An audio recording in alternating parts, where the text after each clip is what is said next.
Alô?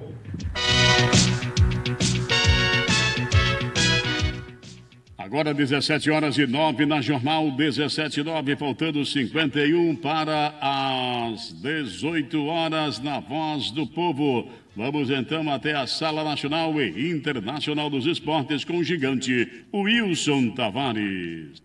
Alô César Cabral, alô Heron Ribeiro, alô Carlos Ferreira, público ouvinte do Balanço Geral. Copa Governo do Estado, Sergipe com seu time alternativo é goleado pelo alternativo do Itabaiana por 4-1. Daqui a pouco tem o time do Confiança no Batistão contra o Lagarto.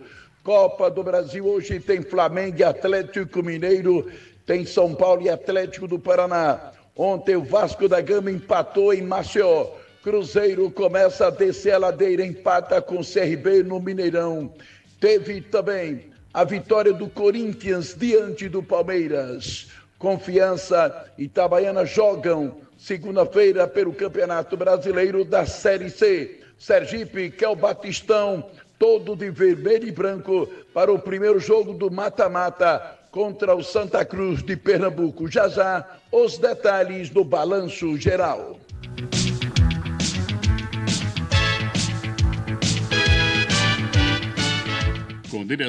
Com sonoplastia de Luciano Lima Tavares, a direção geral de José Rinaldo de Oliveira Filho, está no ar pela Jornal o Balanço Geral. Balanço Geral, a informação total.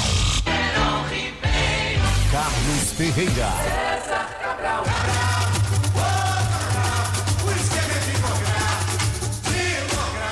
Olha aí, são 17 horas e 11 minutos na Jornal 17h11. Daqui a pouco no Balanço Geral. Vamos destacar a informação que demos na manchete, na abertura do programa Balanço Geral desta quinta-feira. E atenção, Tribunal de Justiça de Sergipe condenou prefeito e ex-prefeito de Pirambu por improbidade administrativa. Detalhes daqui a pouco no Balanço Geral. E na abertura, o comentário do dia com Carlos Ferreira. A análise de quem entende. No ar, o comentário do dia. Meus amigos, muito boa tarde César, Heron, Aline, nosso querido Luciano e todos que fazem a Rádio Jornal. Deixa eu mandar um abraço aqui para o Davi, né, do Uber, que me trouxe agora há pouco aqui. Um grande abraço, amigo, foi um prazer grande, viu? César Cabral do Vale. O que é que se comenta no Brasil hoje? A sanção ao ministro. As redes sociais estão lotadas de opiniões contrárias, favoráveis e por aí vai. Se você tem a sua opinião contrária a essa sanção, a gente respeita. Se você foi favorável, a gente respeita. Mas o analista ele tem a obrigação de colocar os fatos como eles verdadeiramente existem. Por exemplo, nas minhas redes sociais, algumas pessoas dizem, mas você precisa defender o Brasil e tal, aquela história. Mas vamos lá. Essa lei, ontem eu fiz um comentário, mas foi um pouco rápido, e não deu para explicar como eu vou explicar para você aqui agora. A lei Magnitsky, ela foi criada nos Estados Unidos para punir autoridades que vão de encontro aos direitos humanos. Esse é o principal objetivo dessa lei. As sanções trazem consequências terríveis do lado financeiro, de quem é sancionado. Mas o que é que está acontecendo no Brasil? A esquerda tenta colocar para o povo brasileiro que a decisão de Donald Trump fere a cidadania brasileira, a soberania, brasileira. Deixa eu dizer com todas as letras, não é verdade. Tem nada a ver com soberania. Eu estou falando para você porque eu pesquiso, eu estudo, eu procuro me informar. A lei Magnitsky, ela não atingiu, ela não sancionou instituições brasileiras. Não é CNPJ, é CPF. Portanto, não há nenhum motivo para se dizer que o presidente dos Estados Unidos atentou contra a soberania nacional. Não é verdade. Vou repetir, a lei foi criada para sancionar, para punir, conforme o governo norte-americano, autoridades que vão de encontro aos direitos humanos. Explicado isso, portanto, é uma narrativa que a esquerda coloca para tentar se sair de vítima ou fazer o Moraes de vítima, a excelência, né? Desculpe, a excelência. Vou concluir, porque o programa hoje, inclusive, é menor, por causa do futebol, César Cabral, dizendo o seguinte: explicado que não, em momento nenhum, a lei vai de encontro à soberania nacional, porque ela não sanciona instituições, portanto, não foi o Supremo que foi sancionado, não, foi o ministro Alexandre de Moraes, ok? Esse é o primeiro fato. E agora, mas o que foi que o ministro fez? Eu poderia citar aqui dezenas de decisões do ministro Alexandre de Moraes que foram de encontro aos direitos humanos. Mas só vou citar um. Basta um. Clezão. Ele foi preso sem julgamento, assim como outros. Mas no caso do Pezão, que morreu na cadeia, ele foi preso sem julgamento. A defesa apresentou a Moraes e ao Supremo as provas de que o Clezão sofria comorbidades, tinha problemas de saúde graves. E aí, a PGE, o Alexandre de Moraes não levou em conta. Consultou a PGE. Aí a PGE disse: olha, esse homem pode morrer na cadeia, porque ele sofre disso. E a própria PGE, Procuradoria Geral da República, foi favorável ao habeas corpus para Clezão. Alexandre de Moraes não aceitou e recusou 7 pedidos de habeas corpus. Conclusão: o rapaz morreu na cadeia. Se isso não for ir de encontro aos direitos humanos, eu não sei mais o que é, sem contar com outras cocitas mais. Portanto, o governo dos Estados Unidos está aplicando a lei Magnitsky a uma autoridade brasileira, infelizmente, para todos nós, que realmente foi de encontro aos direitos humanos. Que Deus nos abençoe e nos dê um programa de paz. Boa tarde. Pensando bem, só a presença de Jesus na minha vida justifica tanta coisa sem saída. É a realidade que eu não posso me afastar. Balanço Geral, a informação total. Carlos Ferreira. César Cabral.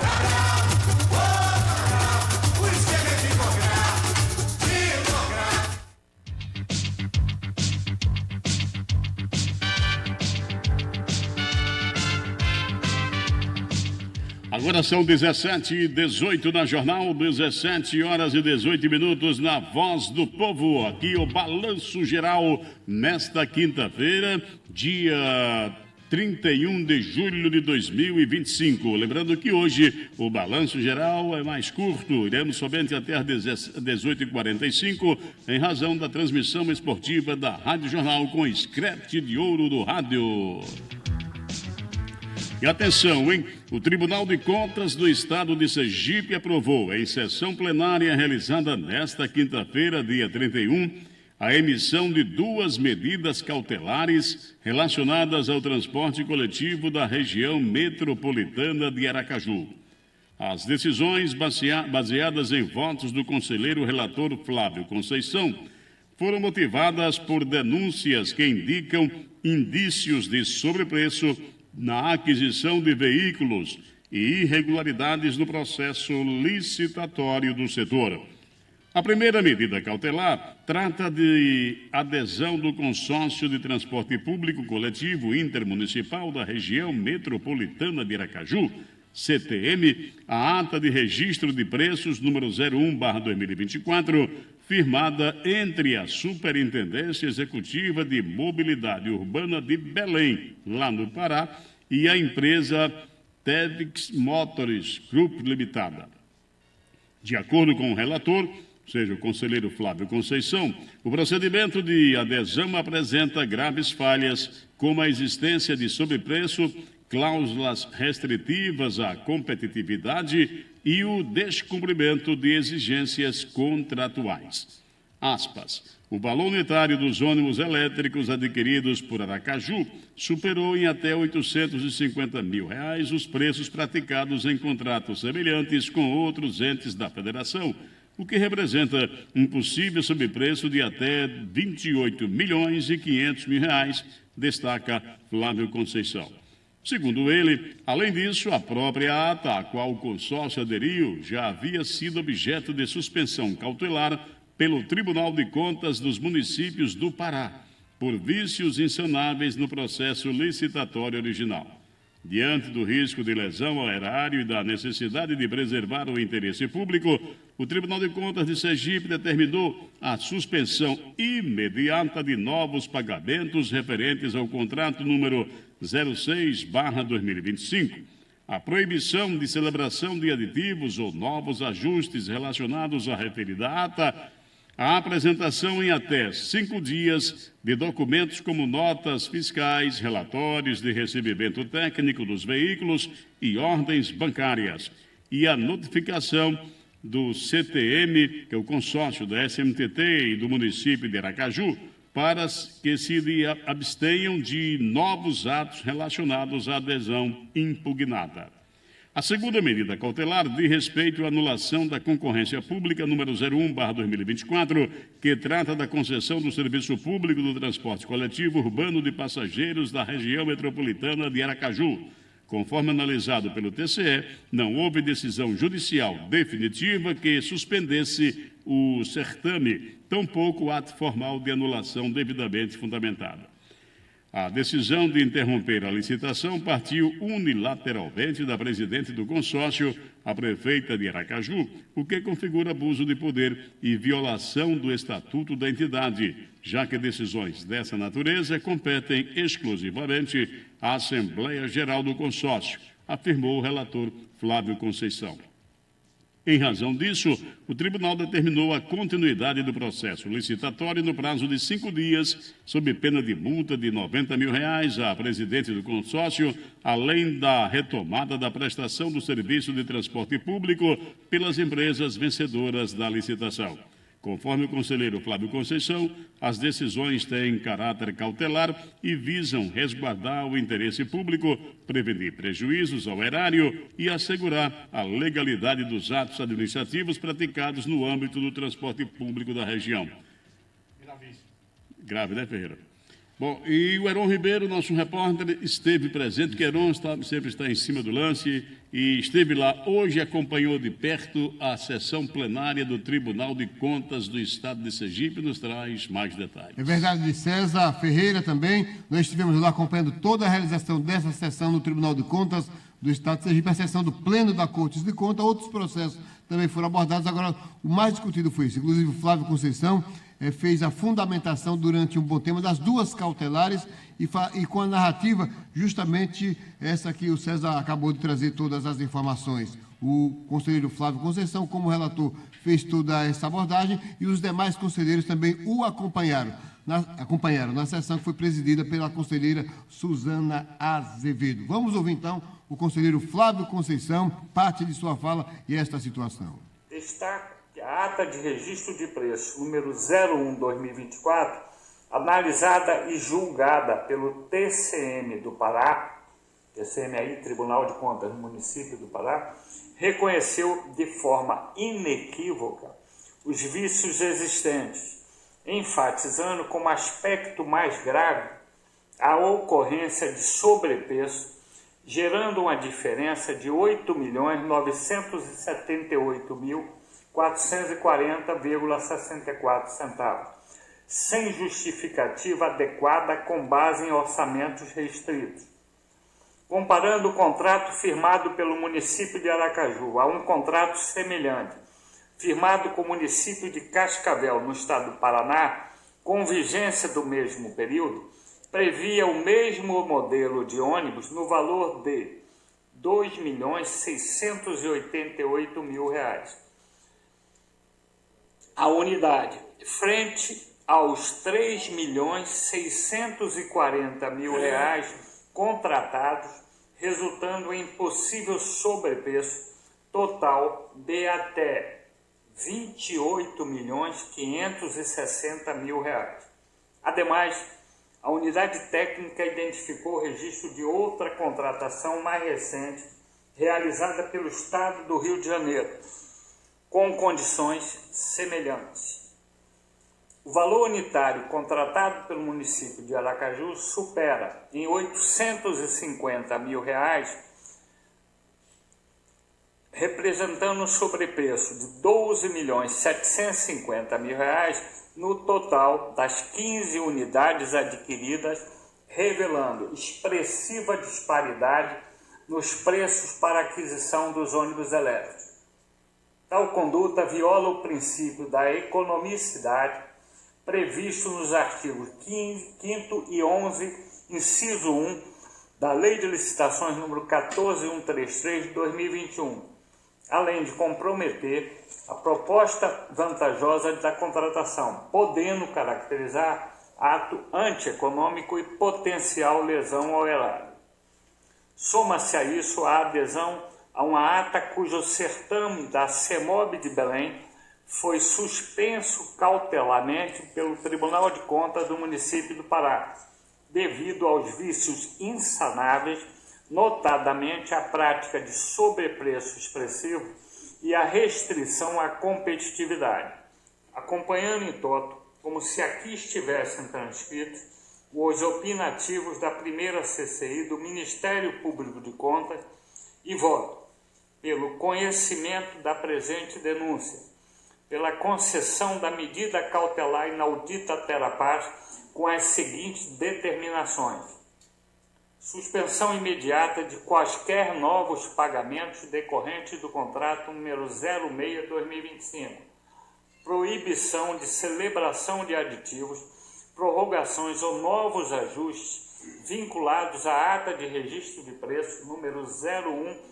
de 2024, até ulterior deliberação dessa Corte de Contas. Está aí o relato do conselheiro Flávio Conceição durante a realização da sessão desta manhã no Tribunal de Contas do Estado de Sergipe. Contou também César Ferreira com a participação do Procurador-Geral de Contas da Corte, o doutor Eduardo Cortes, esteve presente também, inclusive fez algumas observações, entre elas a questão dos ônibus geladinhos e o estendimento para os municípios metropolitanos. Ele pediu, inclusive, uma certa cautela em relação aos geladinhos para obter as informações se os municípios metropolitanos de Barra dos Coqueiros, Nossa Senhora do Socorro e São Cristóvão também estão participando do financiamento desses ônibus para circular e qual o custo que está sendo feito aos municípios da região metropolitana. Heron, pelo que eu entendi, me parece que o tribunal, através do relator Flávio Conselheiro e Flávio Conceição, e apoiado pelos demais conselheiros, determina o reinício a retomada do processo licitatório, né, da licitação do transporte coletivo, e proíbe qualquer pagamento à aquisição, referente à aquisição desses ônibus, não é isso? Exatamente, sob pena de multa, se foi efetuado o pagamento. Pois não. Quando o César estava lendo a matéria, e agora que o doutor Flávio estava falando, eu também entendi que, além de tudo isso, foi determinado que as empresas que venceram a licitação ainda no governo municipal passado assumissem o transporte. Foi isso, César? Também. E foi assim mesmo, era? Também. Ou seja, aquelas 3 empresas, foram 2, né? Isso. A Atalaia e uma outra empresa, parece que de Minas. Nesse despacho, é isso que eu queria perguntar, Heron, ele também se referiu a esse caso que a licitação feita por Edivaldo Nogueira, no caso, o governo dele, o governo atual respeitasse aquela licitação, foi isso mesmo? Também foi isso mesmo. Isso vai dar um problema muito sério, né? Verdade. Agora, cabe recurso... Depois a gente ouviu o procurador do município. A Procuradoria do município deve se manifestar, deve já estar debruçada em cima dessa decisão do tribunal. Sim. Não sei se já chegou oficialmente ao conhecimento da Prefeitura Municipal de Aracaju, mas, em chegando, a Procuradoria com certeza vai se manifestar, vai apresentar suas razões e vamos aguardar o andamento, né, o after day dessa questão que é muito relevante, né?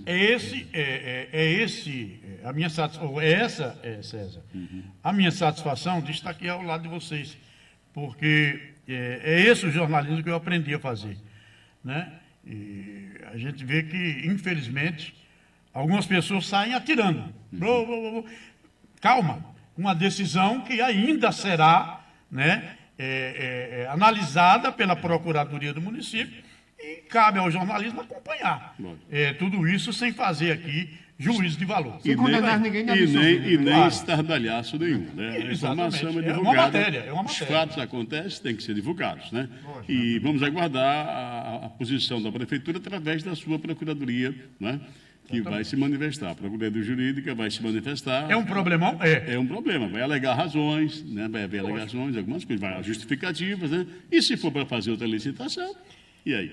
Exatamente. Né? O que não cabe a alguém já sair dizendo, olha, aconteceu isso, sabe? Tanto é que, se a gente atentar para as falas do conselheiro, ele não afirma, ele presume, né? Possível, né? Então, possível, né? Quer dizer, o que não cabe, desculpe, eu não estou aqui defendendo ninguém, mas o que não cabe é sair condenando, né? Exatamente.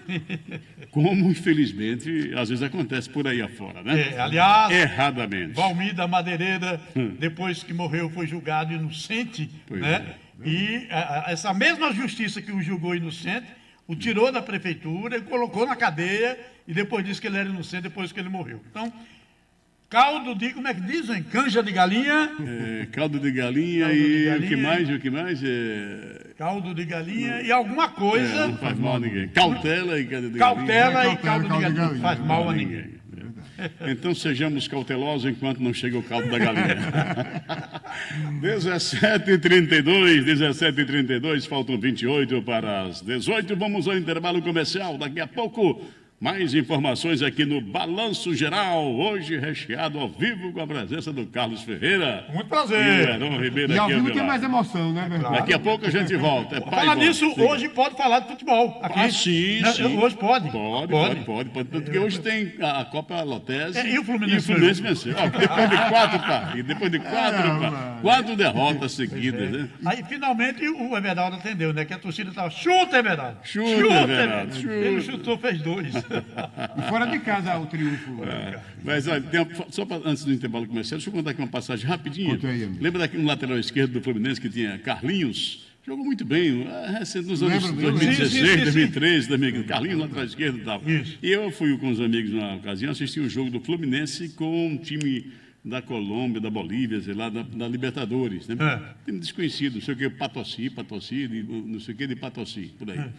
E aí, o torcedor, nada melhor do que você assistir um jogo de futebol sem torcer nem por um nem por outro, só para ver a reação da torcida, que é algo fantástico. E a torcida lá, tem uma galera assim, umas 10 pessoas, vibrando com o Fluminense. Vamos lá.